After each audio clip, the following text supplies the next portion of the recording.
I know that they said that they basically wrote the infected in a way that kind of mimicked like wolves.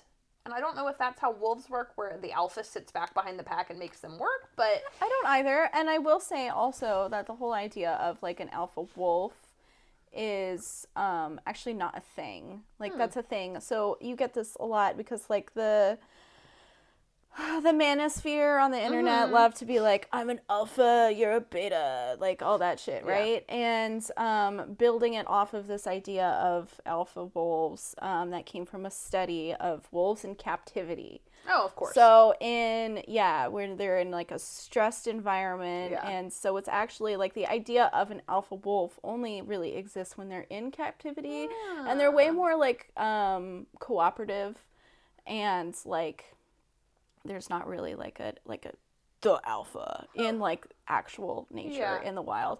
So fun fact there. Yeah. So it's just like the concept of an alpha is man-made. Oh, obviously. Yeah. That actually tracks. Yes. Because he was just trying to say that, again, to like what would these infected be like 3 decades into it. He just had the thought of like, well, okay, if I had to hunt an animal, I couldn't do it by myself without guns or bow and arrows, but obviously the infected are not going to start using weapons.